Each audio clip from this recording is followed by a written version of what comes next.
Esprit Sport, le bonus, toujours en compagnie du journaliste Éric Clerc, Dauphiné Libéré, Mathias Arez, notre journaliste télé Grenoble, et les brûleurs de loups, deux anciens capitaines, Christophe Tartary, Julien Bellac, qui désormais donc sont associés dans cette belle aventure qui s'appelle Silence et qui porte bien son nom. On en parlait dans notre émission Esprit Sport de la semaine, Christophe.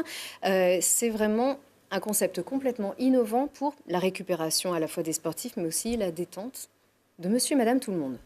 Complètement. Chacun peut y venir avec une intention différente et tout le monde y trouvera son compte, je dirais. Ça peut avoir une application médicale, comme pour les sportifs, tu l'as très justement dit, la récupération musculaire ou la préparation à une compétition, la visualisation, tout ce genre de choses. Et alors, comment ça fonctionne du coup, Julien? Alors, on parle de magnésium. Alors, comment ça se passe? Alors, j'arrive, je rentre dans ce petit cocon. Voilà. En gros, vous vous installez dans ce cocon pendant 1 heure. Et par l'apaisement du corps physique, on crée l'apaisement de l'esprit. Et vraiment, il y a énormément de bienfaits. Et sincèrement, on est vraiment bien en ressortant d'une séance d'1 heure. 1 heure? Ça fait beaucoup. On est pour les claustros, ça fonctionne? Désolée. C'est ta question, Mathias, peut-être? Non. Mais... D'accord. C'est vrai que c'est une question qui revient souvent. Les gens, c'est je suis claustrophobe. Alors déjà, il y a ceux qui sont vraiment claustrophobes et ceux qui se pensent claustrophobes. Alors nous, la réponse qu'on a, c'est que finalement, un claustrophobe, il a peur d'être dans un endroit clos qu'il ne maîtrise pas. Et là, on contrôle son environnement. Vraiment, c'est un capot déjà qu'on peut laisser ouvert. L'expérience en sera tout aussi intéressante. Donc on ne se sent pas enfermé, on peut laisser la lumière allumée. Vraiment, on vient pour se détendre à la base. Donc il ne faut pas se mettre de contraintes. Si on ne se sent pas de fermer, on laisse ouvert. Comment ça vous est venu en fait, du coup, cette idée? Ça vient... Le principe de flottaison existe depuis les années 1950, mais c'est notre troisième partenaire, entre guillemets, Stéphane Gervais, qui est un ancien joueur des Brûleurs de loups et maintenant préparateur physique, qui a connu ça au Canada. Il nous a fait connaître, on a essayé, on a été conquis par la flottaison, donc on s'est un peu lancé là-dedans sans savoir trop où on allait au début, et voilà, on est content de notre petit bébé, entre guillemets, qu'on a créé depuis 1 an. Là, ça fait tout juste 1 an la semaine dernière, et on est content de ce que ça a donné. Et vous fêtez d'ailleurs cet anniversaire ce samedi. Exactement. Voilà. Et vous-même, quel usage en faites-vous? Est-ce que vous avez parlé de l'utilisation personnelle, mais aussi vous en servez aussi pour la récupération sportive? Est-ce que comment vous l'utilisez vous-même? Exactement. On a la chance du coup de pouvoir y aller un peu quand on veut, s'il y a des créneaux disponibles. Et c'est vrai que après un match, par exemple pour la récupération physique, ça nous apporte énormément de régénération du corps, etc. Quand on rentre de déplacement, qu'on a passé une nuit un petit peu compliquée dans le bus, on se permet de faire une séance pour justement essayer de se ressourcer, et ça nous fait vraiment du bien. On essaye de le faire quotidiennement, enfin régulièrement. Même s'il vous reste 10 ans de carrière minimum à l'un comme à l'autre, est-ce que Silence représentera totalement votre reconversion, ou vous pensez aussi à d'autres choses? Ton frère est entraîneur aussi. Mon frère est manager à Bordeaux. Manager, voilà. Stéphane a été joueur à Grenoble aussi. Joueur à Grenoble aussi. Mais... Ouais. Non, honnêtement, ça serait l'idéal. Ça serait génial. Après, on ne sait pas jusqu'à quand on va jouer au hockey. On ne sait pas ce que le développement de Silence jusqu'où il va aller. On ne se pose pas trop la question. On voit au fil des jours ce qu'on peut faire. On fonce et voilà. Mais vos journées, elles sont bien remplies. Ouais, ça fait des belles journées, mais je pense qu'on a suffisamment profité de journées à moitié remplies, voire à 20% remplies quand on était plus jeune. À jouer à la PlayStation. Donc je pense qu'il était, à un moment donné... À lire Tintin et le Capitaine Haddock. Par exemple. Oui, c'est vrai, forcément. Donc... C'est des bonnes lectures quand même. Toi, tu nous avais confié il y a une paire d'années ton goût pour la littérature anglaise. Aussi. Je ne sais pas si c'est toujours le cas. Non, c'est plus du tout le cas. C'est fini. J'ai pris en maturité depuis. Tout à fait. Et en fait, votre expérience commune a changé quelque chose en fait sur la glace entre vous? Je ne sais pas. Est-ce qu'il y a quelque chose? Vous avez une complicité en dehors, une affaire? Est-ce que... Je pense que c'est plutôt dans l'autre sens. Ce qu'on a appris dans le hockey et le fait, notre amitié qui est depuis longtemps. Qui est existante depuis longtemps. Les valeurs qu'on a apprises dans le sport collectif, on les a tout simplement retranscrites dans l'entreprise, dans l'entrepreneuriat, en en mettant nos compétences au service du groupe, quoi. On sait qu'on est plus fort en groupe que tout seul. C'est vrai que si on avait été seul pour monter ce projet, je pense qu'on aurait abandonné, parce que et c'est un peu notre force qu'on a eue au tout début, c'est d'avoir été trois amis, 3 hockeyeurs qui connaissent des valeurs et qui arrivent à se soutenir quand l'un ne va pas ou une baisse de morale. Et c'est comme ça qu'on a pu avancer dans ce projet. Eh ben, c'était hyper courageux. Eric, on va y aller, on va tester. Mais vous Bah êtes, oui. Ça. oui, Bah oui. l'invitation est prise, hein, Bien sûr. quand vous voulez, bien Et- évidemment. Évidemment, là on a vu des images de l'extérieur, on vous proposera dans Esprit Sport des images de l'intérieur. Eh bien, et un petit mot de la fin quand même, en ce qui concerne sur la glace. Donc on disait 17 saisons au compteur pour toi Christophe, 12 pour Julien. Ça fait un peu moins mais c'est énorme aussi, 12 saisons pour ce club-là. On vous a vu grandir. Est-ce que année après année vous apprenez encore, vous prenez toujours beaucoup de plaisir, j'imagine, mais est-ce que voilà, vous n'avez probablement jamais eu l'impression de stagner et toujours d'apprendre saison après saison. C'est encore le cas? On n'a plus rien à apprendre, je crois. Non. Ça y est, c'est fait? Non, mais si on réfléchissait comme ça, on aurait arrêté depuis longtemps. On va à l'entraînement tous les jours pour essayer de s'améliorer, d'apprendre des nouvelles choses, de travailler différemment et de progresser sans cesse. Et vous représentez l'ADN du club aussi, donc c'est important par rapport aux autres joueurs aussi. Vous représentez. De montrer que oui, Historique. il n'y a rien qui est acquis, quoi. Il faut toujours prouver, montrer qu'on a sa place et que rien n'est donné, quoi. Voilà. Ça vous confère aussi un certain rôle au sein de l'effectif, de ce souci de transmettre les valeurs du club? C'est vrai que chaque saison est différente, mais il y a des nouveaux joueurs qui arrivent. On est là pour déjà les accueillir, leur faire découvrir la ville, leur faire découvrir le club, leur transmettre un peu les valeurs, que s'ils viennent à Grenoble, c'est pas pour le nom dans le dos, mais c'est vraiment pour le logo devant le maillot. Et après, on essaye de le démontrer nous aussi pour que voilà, chacun s'intègre au mieux à l'équipe. Eh bien, merci beaucoup. On vous souhaite vraiment de vous retrouver en finale, c'est sûr. On est gourmand, c'est normal. Vous nous laissez des raisons d'y croire. Bravo encore à vous, à votre entreprise et à tout ce que vous faites pour les brûleurs. On fait un petit coucou aux familles. Alors moi, je connais que ta sœur, je crois, mais en tout cas, bonjour aux parents, hein, Oui. bien sûr. Voilà, Daniel et Brigitte et à ton frère Steph. Voilà, c'est des figures du club des brûleurs de loup aussi. Ça fait bien plaisir encore de te retrouver avec cette belle longévité. Merci Eric et Mathias.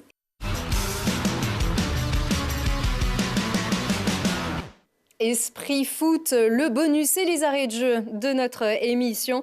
Pour aller plus loin, nous voici toujours avec l'attaquant Florian Sotoka et notre journaliste sport foot toujours, Mathias Arez. Donc on appelle ça les arrêts de jeu, c'est tout ce qu'on n'a pas pu se dire pendant notre émission Esprit Foot. Alors on a des petites surprises pour commencer, pour bien te mettre dans l'ambiance évidemment. C'est la faute à Mathias. Sur ton passé, hein, Narbonnais, 17 ans au club. Donc on a décroché notre téléphone et on a pu avoir quelques petites photos de toi, de ta jeunesse, apprendre des choses sur ton passé. Voilà, là on te voit. C'est quoi ça? C'est un volant? Non, c'est une coupe. Ah, c'est une Ah, c'est une coupe, on dirait que t'es sur Ouais, un c'est- vélo, sur un... C'est une D'accord. coupe que j'ai dû gagner à un tournoi quand on était gamin. Ah oui, c'est vrai, sur un grand écran, ça se voit mieux, ça. En fait. Bah, 17 ans. Ouais, voilà. j'ai fait mes études là-bas et après j'ai joué au foot jusqu'à l'âge de mes 20-21 ans. Donc ouais, c'est toute ma vie. Là, t'es celui qui est entouré du carré, là, Ouais, le tout j'imagine. petit. Ah, mais t'as pas changé, en fait, hein? Non, Ah, on te pas reconnaît trop. bien, là. Bah ouais, avec des chaussettes un peu grandes. Voilà, un terrain billard. Ouais. Terrain pas trop gras, celui-là? Là, ça va un peu Non, sec. non. C'est Et ça important y est. de renouer quand même. Voilà, c'est On quand sait, je jouais avec la réserve de Narbonne avec mon cousin et mon oncle, on jouait ensemble dans la même équipe. À quel âge? Là, j'avais 17 ans, 18 ans. Ah ouais, Donc donc- c'est assez Ah ouais. beau. Ah oui, c'est non, beau. non, oui, si, ça se voit bien. Ouais, c'est une une coupe. une bien jolie coupe, ouais. Ouais, elle a de la valeur, celle-là. Ouais. Elle est toujours dans le placard à la maison à Narbonne chez mes parents et on la conserve bien. C'est vrai que c'est important de se rappeler qu'aujourd'hui vous êtes des footballeurs pros, mais vous avez commencé et ça donne de l'espoir aussi à plein de petits garçons, plein de petites filles qui commencent le foot sur des terrains comme ça, quoi. Ouais, bien sûr, parce que voilà, dans le groupe, on est certain d'avoir un parcours atypique parce qu'on n'est pas passé par le centre de formation et voilà, je fais partie de l'école de Narbonne et j'ai fait toutes les catégories de jeunes et après, voilà, je suis qu'un senior et faut se rappeler toujours des super souvenirs quand on était jeune et voilà, c'est grâce à ça que j'en suis là aujourd'hui. Et tu as porté le maillot de l'équipe de France universitaire. Ouais, équipe de France universitaire, on est champion olympique justement à Kazan avec l'équipe de France, donc c'était un super souvenir. Et à Narbonne, forcément, alors moi je connais bien le rugby, tu n'as pas voulu suivre cette voie là-bas aussi? Mon père était footeux, donc voilà, je l'ai suivi dans le foot, mais c'est vrai que voilà, Narbonne c'est une ville de rugby et on est passé un peu entre les mailles du filet et voilà, j'ai suivi mon papa et voilà, j'en suis fier aujourd'hui parce que j'ai un statut professionnel et j'en suis fier. Et c'est sans regret, ça c'est sûr. Mais tu suis quand même le rugby, t'aimes bien? Ouais, je suis beaucoup le rugby. D'ailleurs, je vais voir des matchs souvent au Stade des Alpes pour voir le rugby, que ce soit en Pro D2 ou en Top 14. Et c'est vrai que mon club à Narbonne a un peu chuté ces derniers temps parce que moi, quand j'y étais, c'était en Top 14 et là, ils ont fait descente en Pro D2 et en fédéral. Donc, ça va remonter. Mais bon, ils vont remonter. C'est une ville de rugby, donc je me fais pas de soucis pour eux. Mais oui, c'est sûr. Mathias, une autre petite surprise. Oui, on a pareil décroché notre téléphone, on est retourné au FU Narbonne pour avoir un petit message de quelqu'un qui voulait te passer un message. Très bien. Bonjour Flo, bonjour à tous. Petit coucou de Narbonne, on est très fiers aujourd'hui de ton parcours depuis que tu as quitté le club. Ce club où tu as passé 17 belles saisons et où tu as fait tes premières armes. Aujourd'hui, on t'encourage fortement à continuer sur le chemin que tu as emprunté. C'est tout ton travail, ton abnégation qui sont récompensés aujourd'hui et ton mental fort qui t'a permis aujourd'hui de revenir plus fort après ta grave blessure au genou. Donc continue comme ça. On te félicite vraiment encore pour tout ce que tu fais et continue à marquer des buts, à créer des espaces, à provoquer des brèches, à travailler pour le collectif comme tu sais si bien le faire. Et puis félicitations aussi pour ta belle famille qui te soutiennent au quotidien. Et donc voilà, encore bravo pour tout ce que tu as fait, et tu le mérites, et bonne continuation, et un gros bisou de Narbonne. Allez, c'est cadeau ça. Ouais, ça fait plaisir, voilà. Je remercie Gilles qui était mon éducateur et c'est lui qui m'a lancé dans le monde de senior entre guillemets. Et voilà, c'est un bonheur de voir ces images parce que ça me rappelle de sacrés souvenirs et je l'en remercie parce que voilà, je remercie aussi le club de Narbonne qui m'a permis de faire ce que j'aimais et voilà, c'est un plaisir de voir ces images. Eh bien, nous aussi, ça nous fait bien plaisir, ce petit retour vers le passé. On n'a pas remercié Jean-Louis, c'est ça? Christine, qui sont tes parents pour les photos. Ce sont mes parents. Bah oui, on a eu... Je leur fais un gros bisou. Nous aussi, on les remercie bien, hein, parce qu'on a des bonnes sources. Esprit Rugby, le bonus en compagnie de nos joueurs David Kubriashvili et Alaska Taofa, donc les internationaux géorgiens et tongiens ici sur ce plateau. Merci encore d'être avec nous. Alaska, on voulait en savoir un petit peu plus. Alors, on va revoir les images de ton match contre les Barbarians, où tu avais marqué un essai. Alors, c'était un match très engagé, hein. Il y avait beaucoup de jeunes joueurs chez les Barbarians. C'est peut-être une future équipe de France qu'on voit ici. Et puis, vous, alors, on voit un bel essai. Non, c'est pas Leva. Leva, il a failli marquer cet essai, hein, Leva Fifita. Ouais. Mais comment est-ce que tu as vécu ce match à Bordeaux, Alaska ? Un retour en équipe du Tonga pour toi. Ah oui, je suis c'est quoi, bien aimé. Ouais, tu as bien aimé. De mettre ça, parce que c'est ma première fois après le 4 ans. Oui, c'est ça. Et pour marquer. Voilà. C'est celui-là, hein. Oui. Hey, 35 ans, super, hein, non? Super pointe de vitesse. Oui, pour marquer essai comme ça, je suis content. 1-1. En plus, un beau cadeau à ton équipe, parce que vous gagnez largement à ce moment-là. Tu avais eu un petit bobo, hein, ouais, une petite blessure. Ça, c'est de le match contre Clermont. Ouais, où tu es sorti. Et oui, c'est un bon passe pour tous, capitaine de Tonga. Et moi, juste direct course. Oui, mais il fallait la faire, hein, cette course. Il fallait courir. Hein. Ah, ils n'étaient pas très contents, évidemment. Lucky try. Et ouais. En tout cas, ça avait fait un petit peu du mal. Voilà, en plus devant les familles, donc ça faisait bien plaisir. Donc, est-ce que tu penses que tu as ta place dans le mondial ou est-ce que tu n'y penses pas? Je sais pas. I don't know. Tu es sûr? J'espère, mais Tu espères, mais... il y a beaucoup de jeunes joueurs. Et aussi, je sais quoi le coach... What does the coach want? So, ouais, on sait pas ce que les coachs on va voir. vont vouloir, ouais. Mais tu espères, ça serait une belle aventure. Oui. C'est pas une fin de carrière, mais c'est ça serait non. Until I feel good, then I continue to play. 37, 38 peut-être. Peut-être. Ouais. Est-ce que là, à ce moment, tu savais déjà que tu jouerais pour Grenoble encore? Oui. Que tu allais prolonger? Tu avais déjà été contacté pour prolonger encore, jouer cette saison de plus? Ça aussi, mais autre chose. Mais je pense que that's the main thing. Was to... Le plus important? Oui. With the see the smiling of the fans and on their face, it was good to do it again. Le plus important, c'était de voir tous ces sourires sur les visages des supporters et puis pouvoir le refaire. Because I play in Oyonnax, je joue à Oyonnax avant. Oui, tu as joué à Oyonnax. Ouais. J'ai pas... I didn't have a good season in the top 14 when I was there. Tu n'as pas fait une belle saison en top 14, tu es descendu. Donc j'ai vu faire un premier tour à top 14 avec Grenoble. Et oui, tu as fait une mauvaise saison avec Oyonnax et avec Grenoble, ça t'a... Oui, tu as prouvé finalement. Ouais, c'est ça. Tu as prouvé des choses. On revoit Nigel Hunt aussi, ça fait plaisir de voir ces garçons ici. Donc voilà, David, ce que tu n'as pas vécu avec Grenoble. Mais un maintien, ça pourrait être pareil, finalement.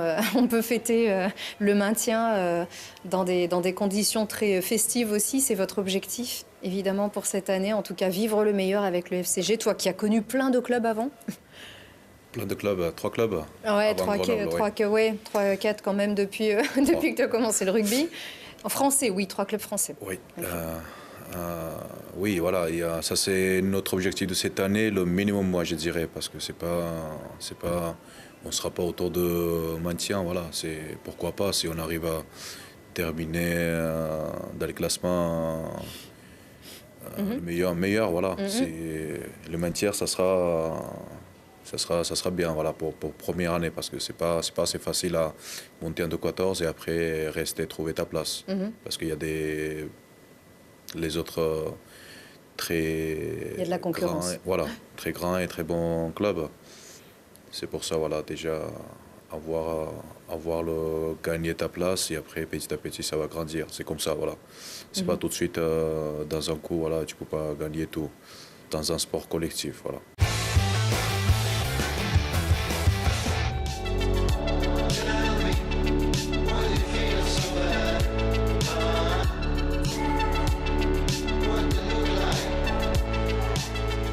À suivre la saison de Thomas Fanara. Bonjour. Bonjour. Alors, elle a commencé comment cette saison?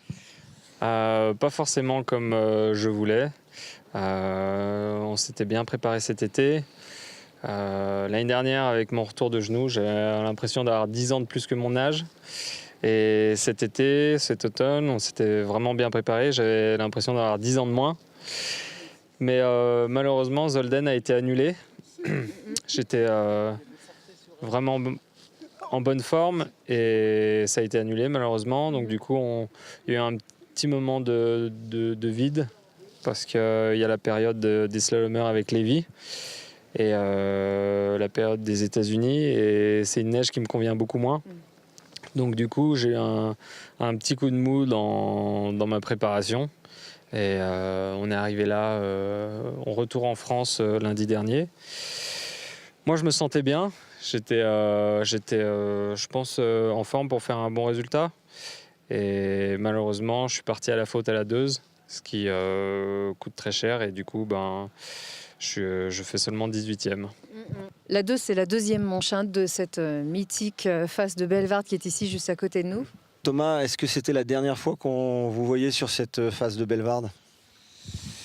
Il y a une fin à toute bonne chose. Et oui, effectivement, c'est mon dernier départ sur la phase de Bellewaerde. D'ailleurs, c'était vraiment une bonne ambiance aujourd'hui. Il y a plein de gens qui venaient me voir, m'encourager. Allez Thomas. Donc vraiment beaucoup d'énergie positive au départ et vraiment beaucoup d'envie. J'avais vraiment envie de me donner à 100% pour avoir aucun regret. Voilà, je repars d'ici sans un bon résultat, mais sans regret non plus. Du coup, j'imagine que si c'est une dernière saison, vous allez la vivre à fond avec justement cette perspective aussi d'une nouvelle carrière professionnelle. Peut-être que vous allez encore plus en profiter, c'est vraiment la saison bonus? Absolument, chaque moment j'en profite à 100% parce que c'est les derniers que je vis en tant qu'athlète. Et comme dit mon copain Thomas Frey, ça va être une saison jubilatoire. Bien, elle va être jubilatoire aussi pour nous, à vous suivre. Merci beaucoup Thomas Fanara. On espère évidemment rapporter ici sur Esprit Montagne avec Ski Chrono des beaux résultats pour cette saison. En tout cas, merci beaucoup à vous d'avoir joué le jeu déjà. Merci à toi Laurent. On vous retrouve la semaine prochaine. Et tout le monde au chaud. Exactement, tout le monde au chaud sur le plateau de Télé Grenoble. Au revoir.